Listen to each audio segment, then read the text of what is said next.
Shalom, selamat pagi Bapak Ibu, Saudara-saudari yang dikasihi oleh Tuhan kita Yesus Kristus. Hari ini kita kembali diberi kesempatan untuk menikmati firman Tuhan yang hidup, yang mampu menerangi setiap langkah hidup kita. Kiranya renungan ini menolong kita untuk semakin mengerti arti hidup dalam terang Kristus dan menyadarkan kita untuk dapat meninggalkan kegelapan dunia yang semakin fasik dan membinasakan menjelang kedatangan Tuhan Yesus yang kedua kali ke dalam dunia. Sebelum kita merenungkan firman Tuhan, mari kita berdoa. Tuhan yang penuh kasih, kami datang ke hadirat-Mu dengan hati yang terbuka. Kami rindu mendengar dan merenungkan firman. Kiranya Engkau berbicara kepada kami hari ini. Biarlah terang-Mu menuntun setiap langkah kami dan mengubah cara hidup kami, agar hidup kami dapat berkenan kepadamu. Dalam nama Tuhan Yesus Kristus kami berdoa. Amin. Bapak Ibu, Saudara-saudari yang dikasihi oleh Tuhan kita Yesus Kristus, bacaan firman Tuhan hari ini kita ambil di dalam Injil Yohanes pasal yang ke-8 ayat yang ke-12. Di sini dikatakan, maka Yesus berkata pula kepada orang banyak, katanya, Akulah terang dunia. Barang siapa mengikut aku, ia tidak akan berjalan dalam kegelapan, melainkan ia akan mempunyai terang hidup. Bapak Ibu, saudara-saudari yang dikasihi oleh Tuhan Yesus Kristus, di dalam Injil Yohanes 8 ayat yang ke-12 ini, Tuhan Yesus sendiri menyatakan dirinya sebagai terang dunia. Sebuah pernyataan yang penuh kuasa dan pengharapan, di mana dunia yang dipenuhi dengan dosa, dipenuhi dengan kebingungan, Yesus mau hadir sebagai terang yang menuntun kita keluar dari kegelapan. Hidup dalam terang berarti hidup dalam kebenaran, dalam pertobatan, dan dalam persekutuan yang erat dengan Tuhan.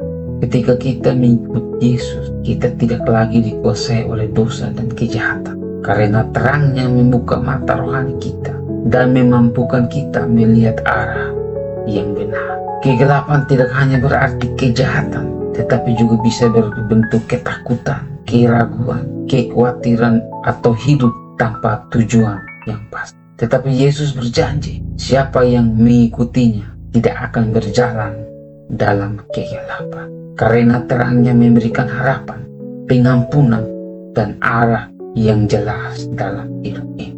Bapak Ibu, saudara-saudari yang terkasih, namun hidup dalam terang juga berarti kita harus meninggalkan perbuatan gelap. Kita tidak bisa hidup dalam terang dan tetap memelihara dosa yang tersembunyi. Kita harus bereskan hidup kita, karena itu yang Allah inginkan dalam hidup kita. Biarlah terang Kristus menuntun kita untuk hidup transparan, jujur, dan dipimpin oleh Roh Kudus. Bapak Ibu, saudara-saudari yang dikasihi Tuhan Yesus Kristus, mari kita bertanya pada diri sendiri hari ini. Apakah kita sungguh-sungguh berjalan dalam terang Kristus, atau masih ada area hidup kita yang diselimuti kegelapan dosa? Mari datang kepadanya, karena terangnya tidak pernah padam dan selalu siap menuntun kita kembali ke jalan yang benar. Kita akan akhiri renungan singkat ini dengan berdoa. Mari kita berdoa. Tuhan Yesus, Engkaulah Bapa yang baik, Engkaulah terang dunia. Terima kasih karena Engkau telah menyinari hidup kami dengan kasih dan kebenaran. Ampunilah kami jika selama ini masih ada bagian dari hidup kami yang belum dibawa ke dalam terang. Tolong kami untuk hidup seturut kehendak-Mu dan menjauhi semua kegelapan dosa dunia ini. Pimpin kami dengan terang-Mu setiap hari, agar hidup kami menjadi kesaksian bagi dunia. Dalam nama Tuhan Yesus Kristus, kami telah berdoa dan mengucap syukur kepada Bapa di surga. Haleluya. Amin. Tuhan Yesus memberkati kita semua. Mari kita hidup dalam terang Kristus, dan biarlah terangnya bersinar melalui hidup kita. Jangan takut menghadapi kegelapan dunia ini, karena sinar terang kasih Tuhan lebih besar dari semuanya itu. Shalom, Tuhan Yesus memberkati.